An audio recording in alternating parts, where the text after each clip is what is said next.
Chapter 16. Rob sat out on the curb in front of the motel room and waited for Sistine to come back from using the phone. He had her green dress wrapped up in a grocery bag. He had tried to fold the dress up neatly, but folding a dress turned out to be an impossible task, and he finally gave up. Now he held the bag out and away from him, so that the grease from the medicine on his legs would not stain it. He was relieved when Sistine finally walked toward him out of the darkness.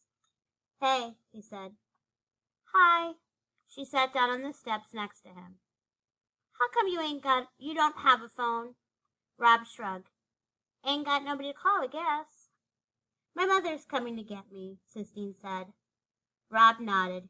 "Here's your dress." He handed her the bag. Sistine took it and then tilted her head to look up at the sky. Rob looked up too. The clouds had shifted, and there were clear patches where the stars shone through. "I can see the Big Dipper," Sistine said.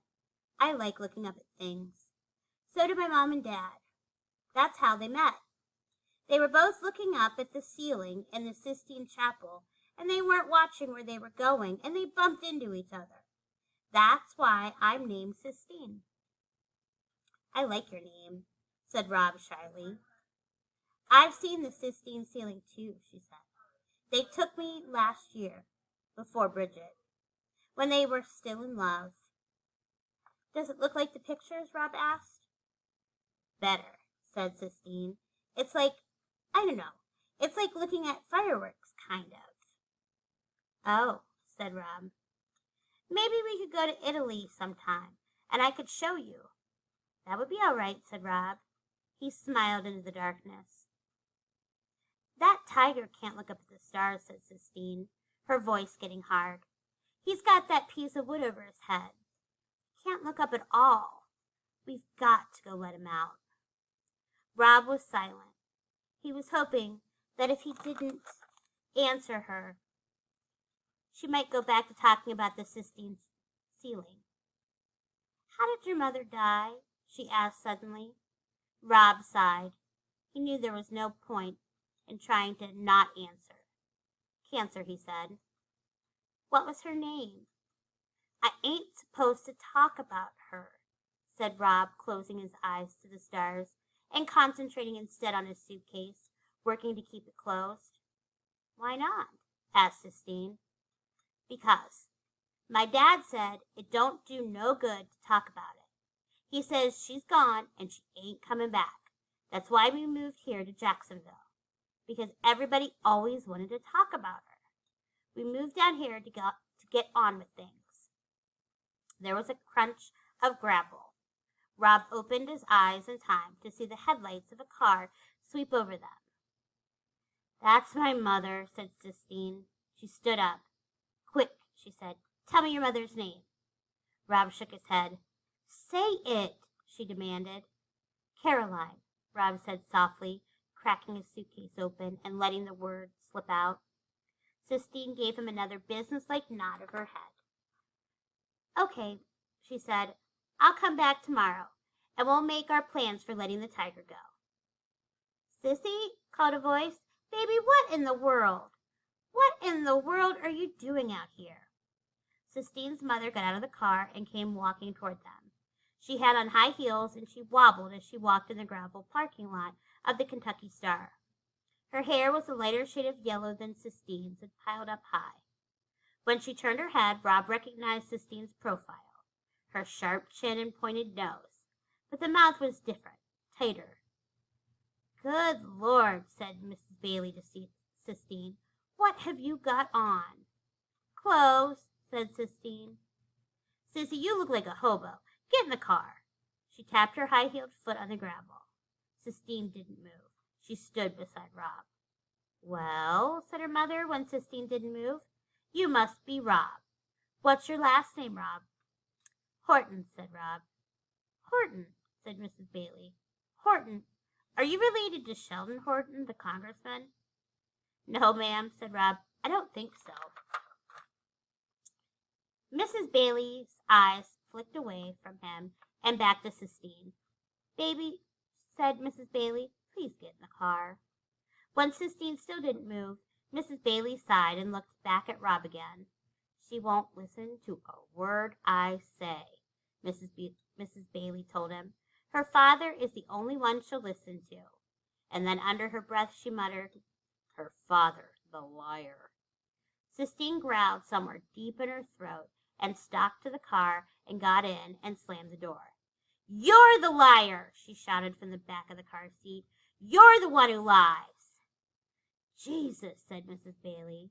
She shook her head and turned and walked back to the car without saying anything else to Rob.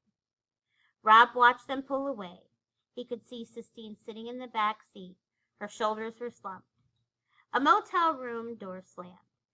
Somebody laughed. A dog barked once, short and high, and then stopped. And then there was silence.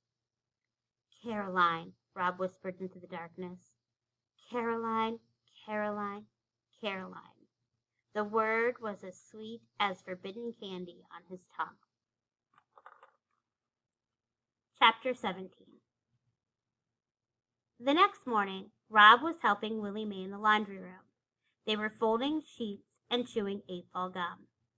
All night he had tossed and turned, scratching his legs and thinking about the tiger and what Sistine said, that he had to be set free. He had finally decided to get Willie Mae's opinion.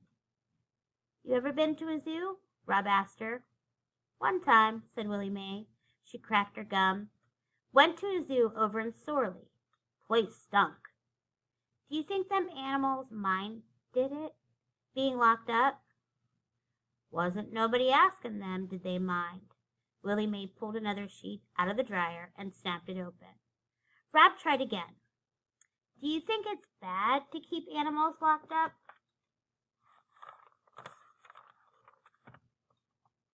Willie Mae looked at him over the top of her glasses. She stared at him hard. Rob looked down at his feet. "When I wasn't but little," said Willie Mae, "my daddy brought me a bird in a cage. It was a green parakeet bird. That bird was so small I could hold it right in the palm of my hand." She draped the sheet over one shoulder and held out a cupped hand to show Rob. It looked to him like a hand big enough to hold the entire world. Held him in my hand, could feel his little heart beating.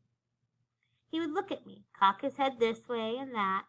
Called him Cricket on account of him all the time singing. "What happened to him?" Rob asked. Willie Mae bent and took a pillowcase out of the dryer. "Let him go," she said. "You let him go?" Rob repeated, his heart sinking inside him like a stone. "Couldn't stand to see him locked up, so I let him go." She folded the pillowcase carefully. "And then what happened?" "I got beat by my daddy. He said I didn't do that bird no favor. Said all I did was give some snake its supper." "So you never saw him again?" Rob asked. "Nuh-uh," said Willie Mae. "But sometimes he comes flying through my dreams, flitting about and singing." She shook her head and reached for the sheet on her shoulder. "Here," she said, "go on and grab a hold of the other end. Help me fold this up." Rob took hold of the sheet, and as it billowed out between them, a memory rose up before him. His father standing out in the yard, holding his gun up to the sky, taking aim at a bird. "You think I can hit it?" his father said. "You think I can hit that itty-bitty bird?" "Robert," his mother said, "what do you want to shoot that bird for?" "To prove I can," said his father. There was a single crack, and the bird was suspended in mid-air, pinned for a moment to the sky, with his father's bullet. Then it fell. "Oh, Robert," his mother said. It hurt the back of Rob's throat to think about that now, to think about the gun and his mother and the small thud the bird made when it hit the ground. "I know something that's in a cage," said Rob, pushing the words past the tightness in his throat. Willie Mae nodded her head, but she wasn't listening. She was looking past Rob, past the white sheet, past the laundry room, past the Kentucky Star. "Who don't?" she said finally. "Who don't know something in a cage?" After that, the folded sheet They folded the sheets in silence. Rob thought about the bird, and how, when he had finally found its small, still warm body, he had started to cry. His father told him not to. "It ain't nothing to cry over," he said. "It's just a bird."